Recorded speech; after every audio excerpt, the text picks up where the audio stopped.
Thank you, Angela. It's really delightful to be here to hear all the presentations. Yesterday I was here in the morning. Thank you to the committee, or the workshop committee, for inviting me.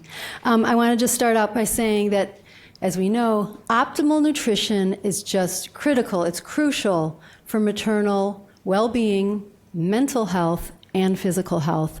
And it's also important for fetal development. And I just want to start by saying that food insecurity and stress really influence nutrition and should be considered nutritional indicators, I believe, because they influence it in at least 4 ways.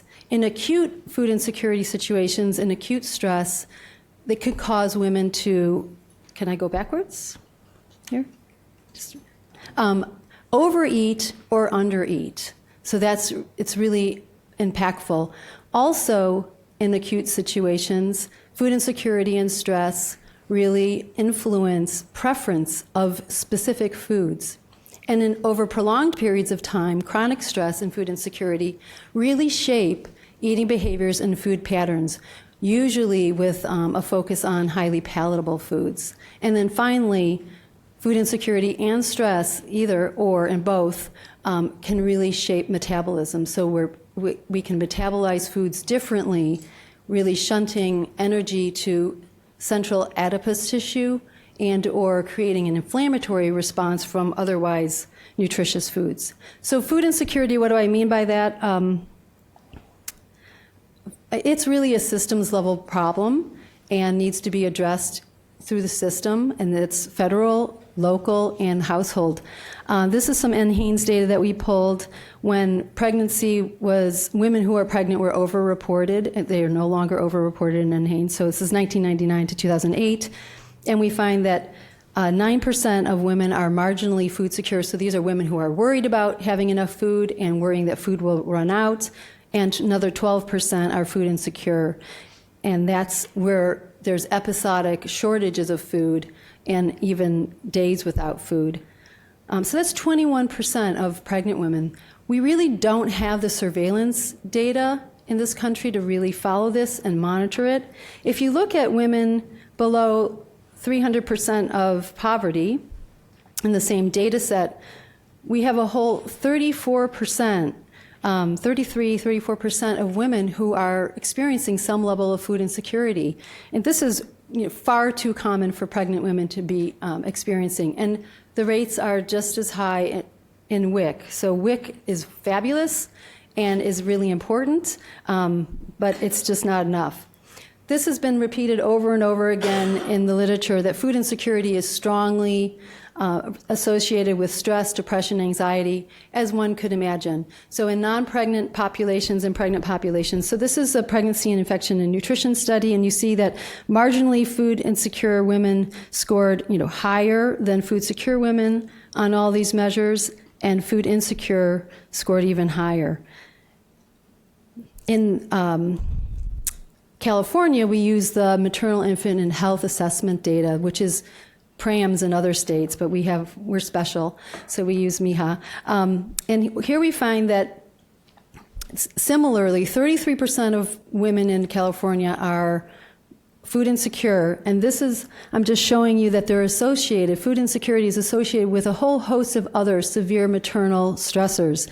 So at the far left, 41% of women who said that they were food insecure were also had prenatal depressive symptoms. And so the yellow bar is food insecure, gray is marginally compared to food secure. And in adjusted models, food insecurity was an independent correlate of each of these. Among the 34% of women who are food insecure, 75% reported one or more of these severe maternal hardships. So not only are women stressed by food insecurity, but there's this whole host of other stressors that are happening. These are all asked in MIHA if they happen during pregnancy. So all of these are stressors not that are happening in their lifetime, but during pregnancy. So we can't even imagine what pregnant women often are up against. We're talking about 25 to 35% of women who are pregnant. Back to the PIN study, we found that food insecurity was associated with higher gestational weight gain, with gestational diabetes, but it also lasted in the postpartum period. So at 12 months postpartum, women who were food insecure scored higher on stress than they did during pregnancy, higher on an eating disorder inventory. They had almost 4% of their diet from saturated fat, 4% higher, and almost a whole BMI unit higher than pre-pregnancy. So food insecurity has this prolonged effect. Okay, so this all made us curious. I moved to California, and we endeavored to design a mindfulness-based stress reduction, healthy eating, and physical activity intervention with overweight and obese low-income women. And we successfully recruited over 200 women in either the intervention or a comparison group. And the women loved it. So for 8 weeks, the women were taught meditation, mindfulness, healthy lifestyle. And we did find at the end of the study a significant and clinically meaningful reduction in stress, Cohen's perceived stress, and depression. We also found a higher score in awareness, which is a mindfulness concept. Unfortunately, we did not find that the women in the intervention group were less likely to gain in excess of the IOM guidelines. The intervention women did, however, they were more likely to gain below the guidelines. All of them did gain something, so we're a little bit curious about that. But more curious was this measure, which is that they scored lower on the oral glucose tolerance test, and we were hypothesizing all along that mindfulness and stress reduction would help influence metabolism so that that they might not be eating and metabolizing foods in the same way. So we don't know necessarily that this is a marker of better metabolism, but they did score lower. So it's a little indicator. In San Francisco now, the city is turning to a citywide initiative to end food insecurity during pregnancy. It's very exciting. It's almost 3 years now in the making.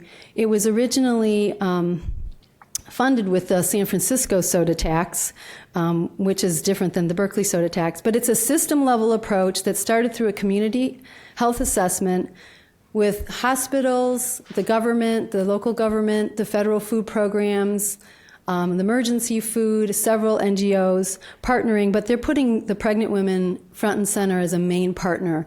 And this is, in their value statements, they said, we really need to start with women and meet women where they're at. And there's been several very exciting systems-level changes. Some of them are very simple. But first they interviewed the women. They were in a series of focus groups. And not surprising, but very powerfully, they said, when we want to get the food we need, it's really a social issue, trying to get the social support just to get the food.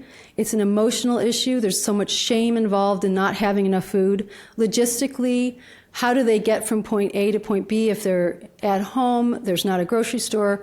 Just traveling on the bus with 2 kids in a stroller is, we found out the bus drivers don't even let them on the bus at times. The resources are needed, and they can't even get the types of food that they want.